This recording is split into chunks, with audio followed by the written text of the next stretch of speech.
Bismillahirrahmanirrahim. Alhamdulillah untuk permulaan Selamat Pagi Malaysia pada pagi ini. Kami kongsikan kepada anda pemandangan pagi yang cukup indah di luar Angkasa Puri pada ketika ini. Hari ini hari Jumaat, hari yang penuh dengan keberkatan untuk kita semua. Jadi kami mendoakan semoga anda semua dipermudahkan segala urusan dan juga dapat kita menjalani ibadah dan mendapat keberkatan daripada Yang Maha Esa pada hari ini. Alhamdulillah. Bismillahirrahmanirrahim. Saya Syafiqah Ishak dan juga Munawar Azmi akan menemani anda selama 3 jam hari ini, pastinya di saluran berita RTM My Freeview 123 TV1. Juga anda boleh saksikan kami melalui aplikasi RTM Klik. Jangan lupa juga untuk mengikuti kami di semua platform media sosial seperti di Facebook, Instagram, TikTok dan juga di YouTube Berita RTM. Hari ini banyak sebenarnya akan kami kongsikan bersama dengan anda, tapi kita nak mulakan terlebih dahulu dengan ini, di mana fasa peralihan monsun dijangka bermula 3 Oktober. Jadi kalau kita boleh lihat di sini, permulaan fasa ini menandakan berakhirnya monsun barat daya yang telah bermula sejak 14 Mei. Di mana dalam kenyataan rasmi Met Malaysia, semasa fasa peralihan monsun, rantau negara akan menerima tiupan angin lemah dari pelbagai arah yang sesuai untuk kejadian ribut petir yang lazimnya membawa hujan lebat berserta angin kencang dalam jangka masa yang singkat. Jadi perhatian kepada mereka yang berada di kawasan pantai timur khususnya untuk sentiasa bersiap siaga. Dan sekarang ni pula Munawar, kita ada beg khas.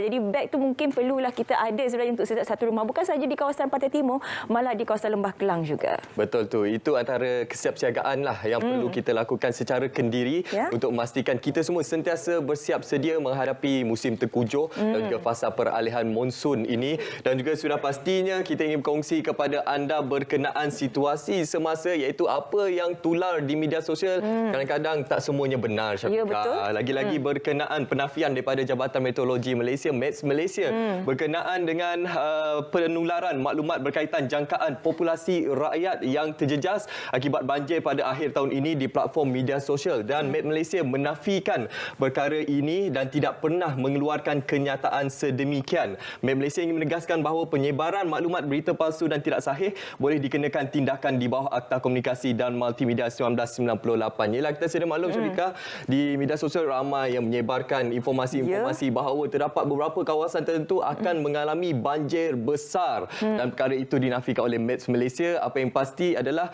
anda mendapatkan berita daripada sumber yang sahih, terutamanya kalau berkenaan dengan cuaca ini, anda boleh terus saja ke portal My Cuaca ataupun laman sesawang daripada METS Malaysia. Pastikan berita itu sahih barulah kongsi. Kerana apa, perkara ataupun berita sebegini sebenarnya boleh mendatangkan kebimbangan dan juga kerisauan yang tidak tentu tempatnya. Betul. Okey, selain daripada ini, Munawar, apa yang pastinya mencuri tumpuan ini, Perdana Menteri selamat tiba di tanah air selepas lawatan ke Amerika Syarikat dan juga UAE. Ini telah pun tiba sebenarnya semalam apabila Yang Amat Berhormat Datuk Seri Ismail Sabri Yaakob di Kompleks Bunga Raya Lapangan Terbang Kuala Lumpur KLIA pada 10.30 malam tadi, di mana ianya disambut oleh ratusan penyokong. Apa yang menarik sebenarnya, Munawar, pastinya perhatian diberikan apabila ucapan oleh Yang Amat Berhormat Perdana Menteri dengan menggunakan bahasa Melayu dan juga lengkap berbaju Melayu macam Munawar hari inilah. Segak.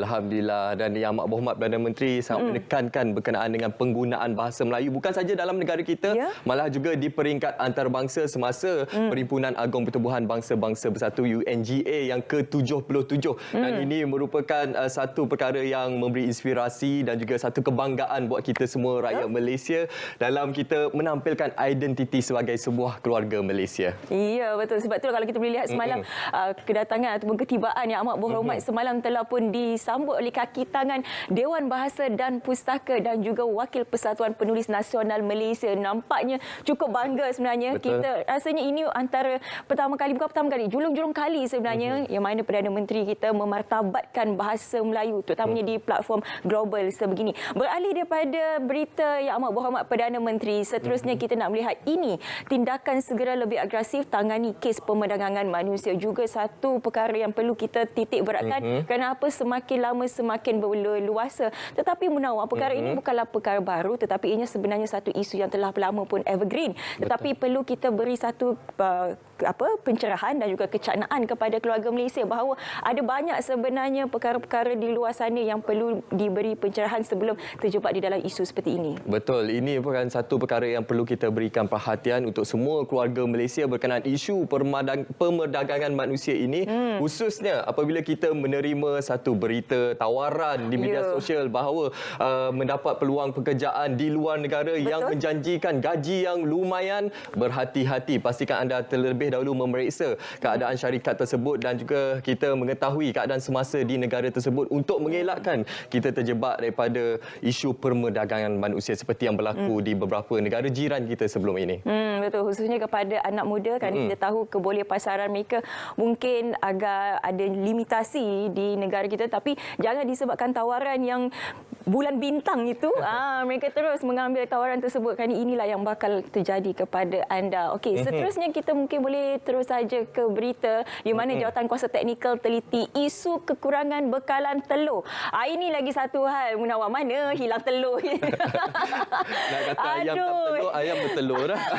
Tapi perkara ini pastinya mendapat perhatian daripada pengurusi gantian Jawatan Kuasa Pasukan Jihad Tangani Inflasi, iaitu Datuk Seri Mustafa Mohamed, berkata pasukan itu telah diberi laporan berhubung kekurangan bekalan telur grade A, B, C dan D di pasaran dan mesyuarat akan diadakan dengan Persatuan Peternak Telur dan agensi berkaitan, antara lain mencari punca dan juga jalan penyelesaian kepada permasalahan tersebut. Dan turut dinyatakan sebelum ini terdapat laporan mengatakan bekalan telur sukar didapati di Langkawi, Kedah, Jerantut, Pahang dan juga di Hulu Terengganu di Terengganu. Jadi satu peringatan kepada peniaga di luar sana, jangan sesekali menyimpan stok bekalan telur. Bukan telur saja tetapi semua barang ataupun bahan makanan seperti ayam, gula dan juga minyak, kerana ini akan menyusahkan keluarga Malaysia dan anda juga bakal berhadapan dengan tindakan oleh KPDN HAP. Dan pasti selepas ini banyak lagi perkongsian yang akan kami bawakan kepada anda, topik-topik yang menarik dan juga penuh berinformasi untuk anda. Sudah pastinya kita nak berehat seketika. Betul. Jangan ke mana, kembali semula bersama dengan kami dalam Selamat Pagi Malaysia.